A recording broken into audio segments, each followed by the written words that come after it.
We're going to begin tonight with breaking news, with the nation on edge and in the middle of another night of protests. Tonight, the president says he is calling up, quote, thousands and thousands of heavily armed soldiers in Washington and calling on all of the nation's governors to deploy the National Guard to, quote, dominate the streets. Shortly after telling reporters that, and before Washington's curfew began, police used tear gas and rubber bullets to clear peaceful protesters out of Lafayette Park across from the White House. All this so the president could walk to nearby St. John's Episcopal Church for a photo op. Moments ago, the Episcopal Bishop of Washington called that an outrage, noting that the president didn't even stop to pray. She called it the shredding of our national fabric. The president is vowing to crack down on protests sparked by the death of George Floyd 1 week ago after he was arrested.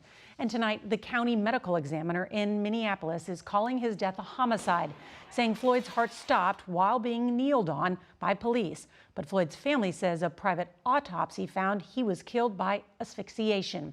And as we come on the air, protesters calling for justice for Floyd are already out in force nationwide, including thousands marching through the streets of Chicago. 23 states have already called up the National Guard, and more than 40 cities, including New York, Washington, and Los Angeles, are now under curfews. Well, there's a lot to report about tonight, and our team of correspondents is standing by. CBS's Kris Van Cleave is going to lead us off tonight from here in Washington. Kris? Nora, we've had some tense moments this evening, but we've been watching the D.C. police as they have been taking demonstrators into custody. We are 2.5 hours into the curfew here in D.C. It's quieted down noticeably. Now, we've had 2 days of peaceful protest followed by 2 nights of violent unrest. You're going to see a lot of police officers out in the streets of D.C. tonight. The goal is to keep things peaceful.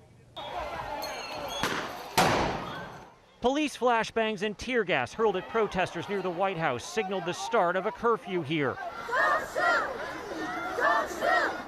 In Chicago, hundreds marched shouting, "Hands up, don't shoot." And in Minneapolis, heartbreak as the family of George Floyd visited the spot where he died while in police custody for the first time. His brother Terrence calling for an end to violence. What are y'all doing? Y'all doing nothing. Because that's not going to bring my brother back at all. But the dark of night has brought anything but peace. The entire Washington, D.C. National Guard has been activated after protesters faced off with police, torched cars, broke windows, and looted businesses across the nation's capital overnight. Police responding with tear gas. There's nothing we can do against it. 88 were arrested here, more than 7,000 nationwide. D.C. Mayor Muriel Bowser. Smashed windows and looting are becoming a bigger story than the broken systems that got us here.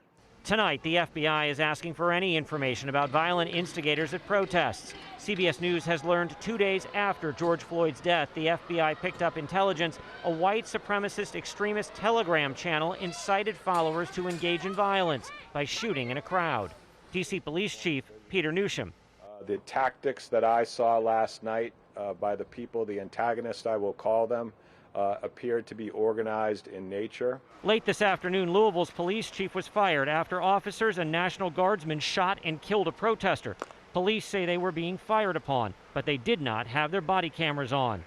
That's what we want. There are signs police and protesters alike have had enough of the violence as demonstrators in Brooklyn formed a human chain to stop would-be looters.